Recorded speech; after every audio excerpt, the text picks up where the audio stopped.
Praise Lord. खुदावंद यीशु मसीह के मुबारक नाम में हम आपका खैर मकदम करते हैं। इस असेंबली ऑफ बिलीवर्स चर्च के प्रोग्राम ग्रेस ऑफ गॉड में आप सबका स्वागत है आज के इस दिन में, ताकि आप जुड़े और खुदावंद की आशीष को ग्रहण कर सके। तो आइए देखें इस प्रोग्राम को जो है grace of God.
Hallelujah, praise the Lord. एक बार फिर इस खूबसूरत सुबह में हम आप सबका खैर मकदम करते हैं। खुदावंद यीशु मसीह के मुबारक जलाली और कय्यूम नाम में आपको सलाम भेजते हैं और चाहते हैं खुदावंद का सलाम आप पे ठहर जाए और इस सलाम से आपको बरकतें मिलें। आज का दिन खुदा ने हमारे लिए मुकर्रर इसलिए करा है कि हम उसकी बातों को आपके साथ आश्कारा करें।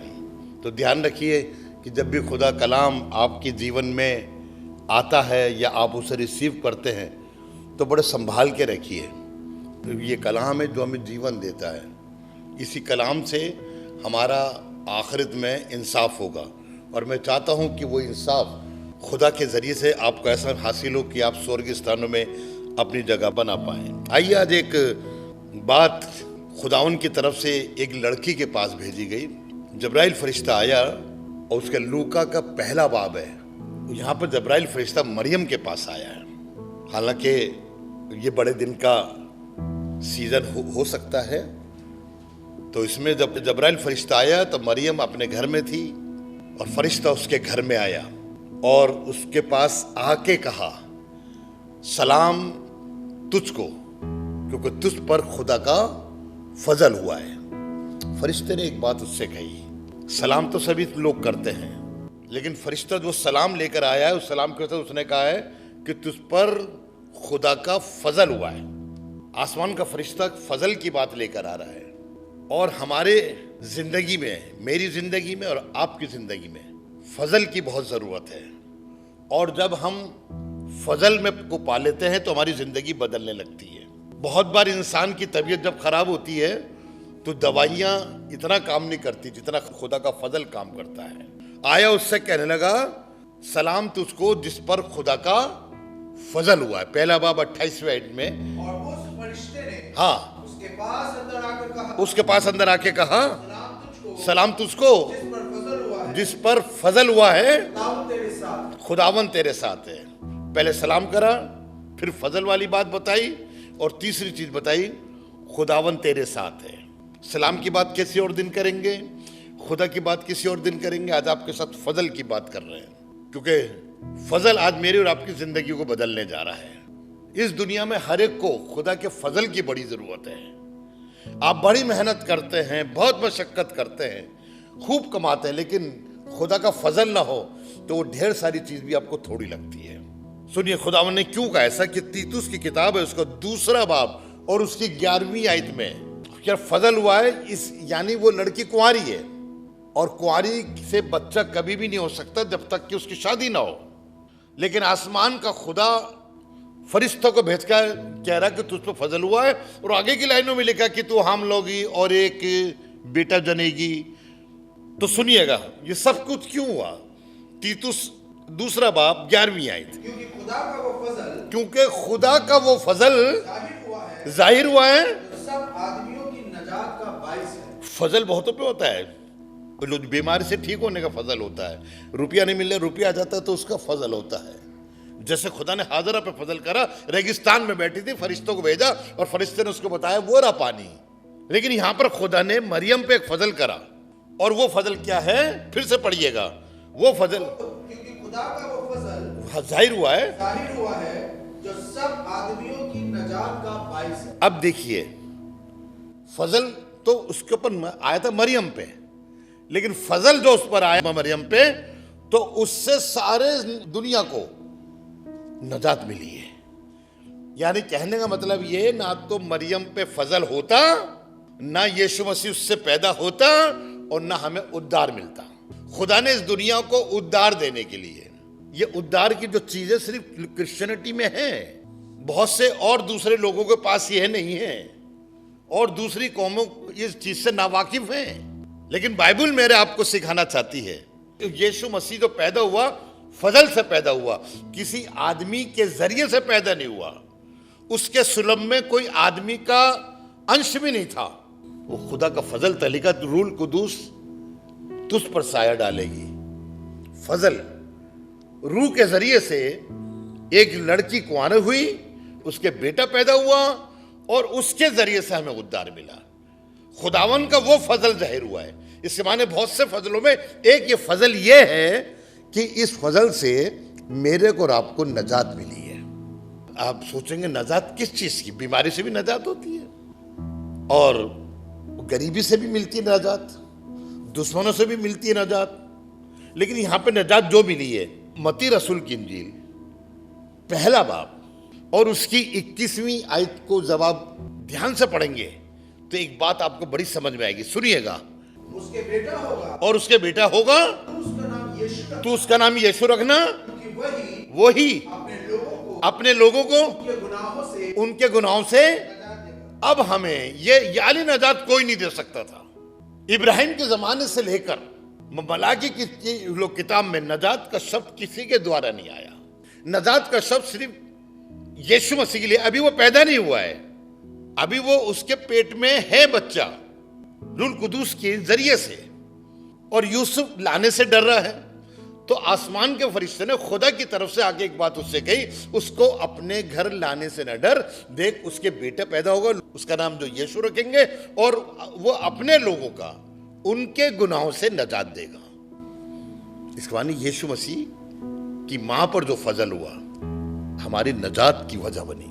और हर कोई चाहता है मेरे को नजात मिले। शांति तब मिलती है जब इंसान को नजात मिलती है, नहीं तो आत्मा भटकती रहती है। और नजात हमें इसी जीवन में मिलनी, यही जिस्म में, मरने के बाद नहीं। क्योंकि मरने के बाद किसी को कुछ नहीं पता क्या हो रहा है, क्योंकि बाइबल बताती है मुर्दे खुदा की शितायत नहीं कर सकते, मुर्दे कुछ नहीं कर सकते। और अगर हम जो जिंदा हैं, खुदा ने नजात हमारी इस जिस्म में रखी है। तो इसलिए मैं अपने मसीह भाइयों को सिखाता आ रहा हूं कि आप इसी जिस्म में नजात को हासिल करने की कोशिश करें। मर जाएंगे, नजात नहीं मिलेगी। अगर आप जिंदा हैं और खुदा आपको नजात दे तो आप हंसते हंसते आसमान पर जाएंगे, जहां पर यीशु मसीह जन्नत के दरवाजे पर खड़ा होकर आपका इंतजार कर रहा है और कहेगा, आए मेरे बाप के मुबारक लोगों, वो बादशाह जो बनाई आलम से पेशतर तुम्हारे लिए बनाई गई है, उसमें दाखिल हो जाओ। ये नजात पाए हुए लोग जाएंगे। क्या मैं और आप आज सोचिएगा, उद्धार, हिंदी में कहते हैं उद्धार, अंग्रेजी में कहते हैं सेल्वेशन। मैं बहुत से लोगों से पूछता हूं, जब कहीं कहीं जाता हूं तो मैं कहता हूं, क्या आप सेव हैं? वो पूछते हैं क्या होता है। मैंने कहा, आप खुदा के लिए सेव हैं कि अभी तक शैतान का आधिपत्य आप पे चल रहा है? तो हमें सेल्वेशन इसी जीवन में पाना है। और आप खुदा बाप चाहता है कि आपको दे, ऐसा नहीं है कि नहीं देना चाहता। सेल्वेशन पाने का तरीके मैं आपको भी आगे बताऊंगा, लेकिन उससे पहले आपके साथ बात करना चाहता हूं इसी तीतुस की किताब का 3रा बाब और उसकी 7वीं आयत से जब हम पढ़ेंगे, जिसके जरिए से हम अनुग्रह पाकर, हम फजल पाकर धर्मी ठहराए जाए। देखिए, जब खुदा का फजल हम पर होगा, अभी मैं आपसे नजात की बात नहीं कर रहा हूं, अब मैं फजल पे आया हूं, जो मेरे टॉपिक है कि फजल के द्वारा हम धर्मी ठहरते हैं। क्योंकि बाइबल में लिखा है, सबने गुनाह करा और सब खुदा के जलाल से महरूम है। यीशु मसीह को छोड़कर कोई भी ऐसी शख्सियत नहीं है, ना थी और ना है और ना होगी आगे भी, कि जिसने गुनाह ना करा हो। और बाइबल बताती है कि खुदा बाप हम पर फजल उंडेल कर हमको अपनी नजात देने जा रहा है। हम फजल को पाने की कोशिश करें और वो काम करें जिससे खुदा खुश होता है और हम पर अपना फजल उंडेल दे। क्योंकि बाइबल की बात मैंने आपको बताई, रोमियो 3:23 में लिखा है, सबने पाप किया, सबने गुनाह करा, एवरीबॉडी सिनर।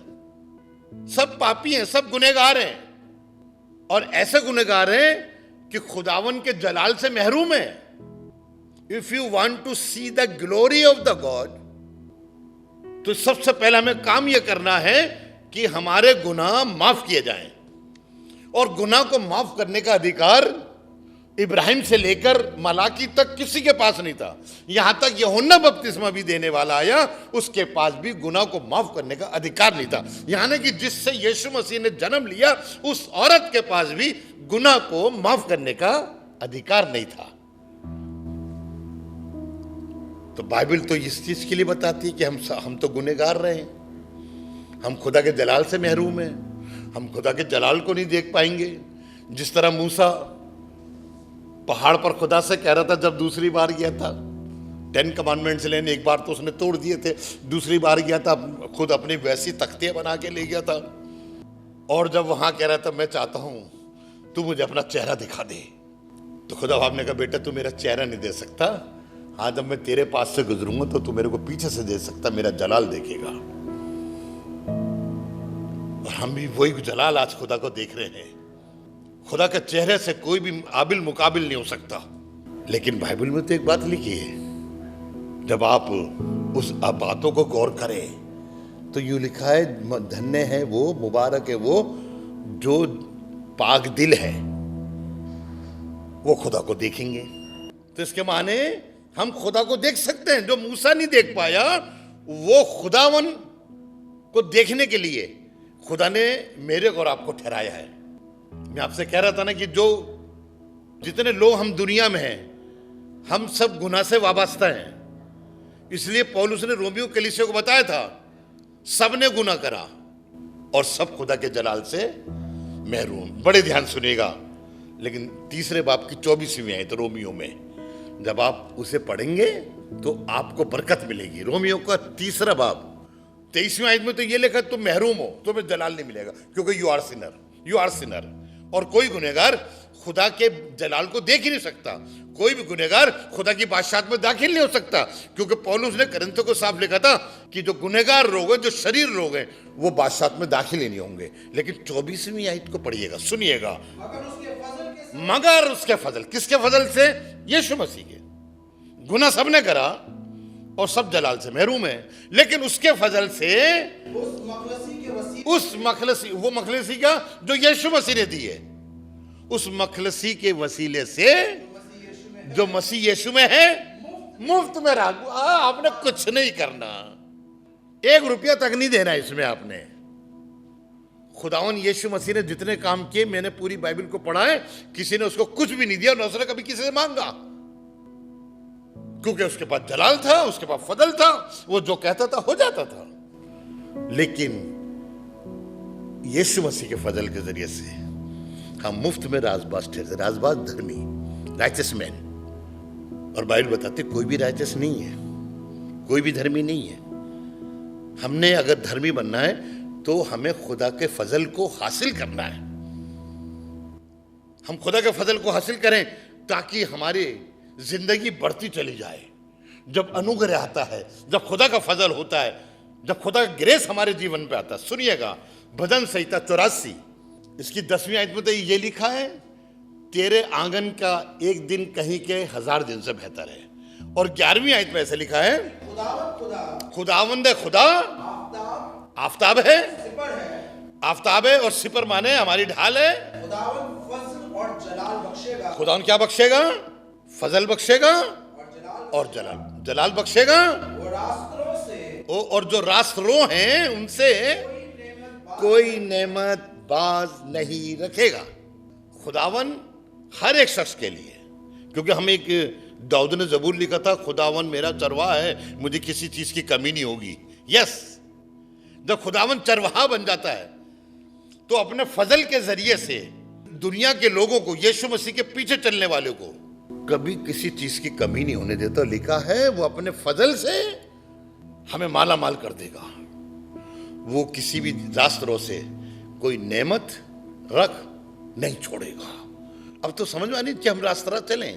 जब तक जगई नाराज था, रास्तरों नहीं था, तो उसे वो चीजें नहीं मिली जिसकी उसने तमन्ना भी नहीं करी थी। लेकिन जब वो रास्तरों हो गया, देखिए नाराज वो कैसे रहा? जब तक दुनिया के गलत कामों को करता रहा, वो नाराज हो गया।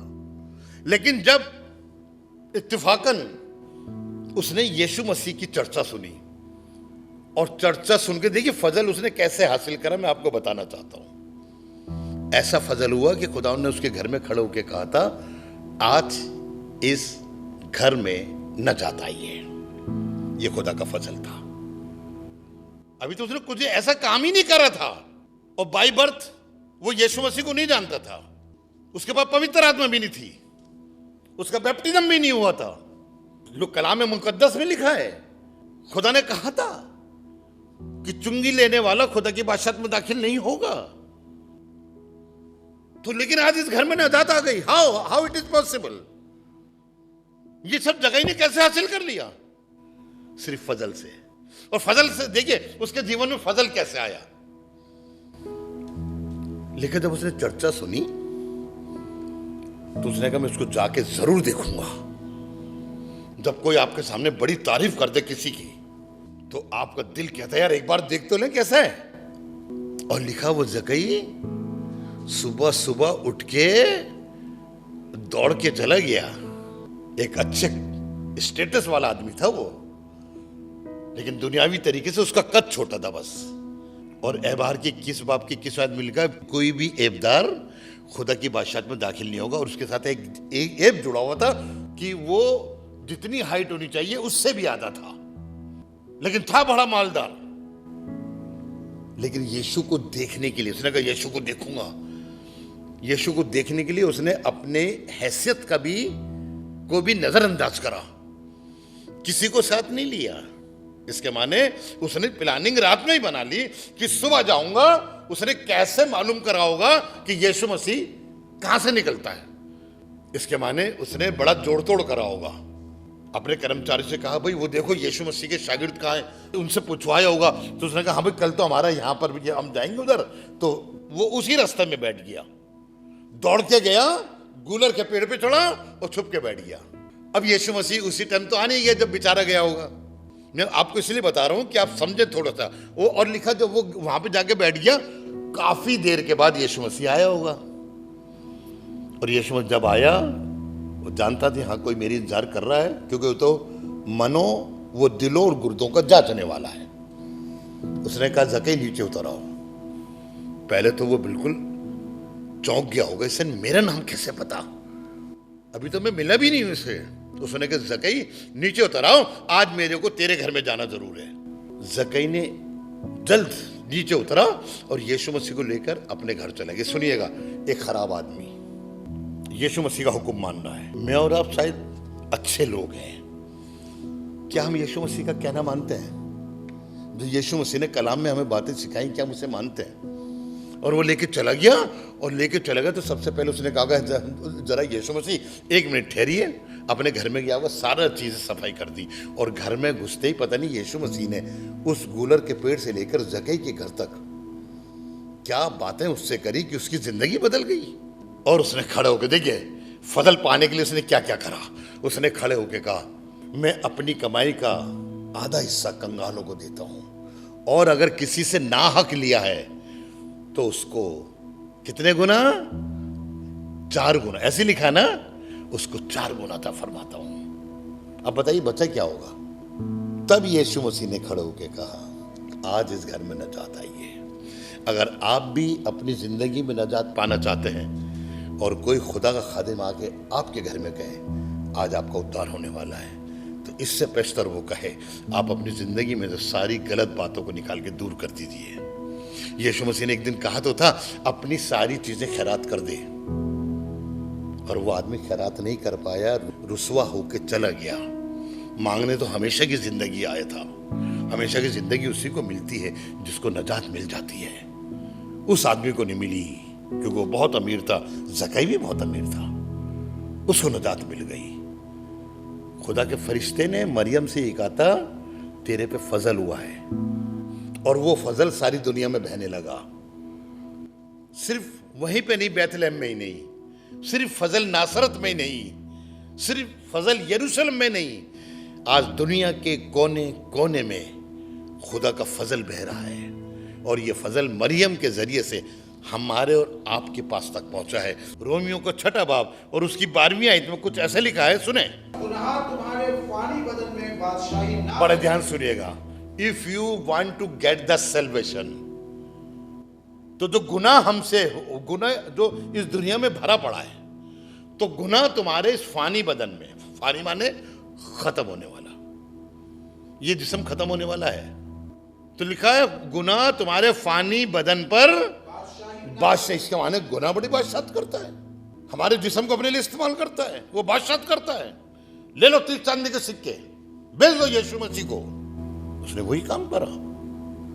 वो गुनाह ने उसके जिस्म पे बादशाहत करी, लेकिन वो पवित्र आत्मा को भूल गया था। बहुत बार हमारे जीवन में गुनाह बड़ी बादशाहत करता है। एक दिन दाऊद से गुनाह हो गया, बड़ा सरदर्द हुआ कि वो जब टहल रहा था, उसने एक औरत को नहाते हुए देखा, उसे अपने घर बुला लिया, उससे हम बिस्तर हुआ, उसके आदमी को फौज में आगे खड़े करके मरवा दिया, उससे बेटा पैदा हुआ।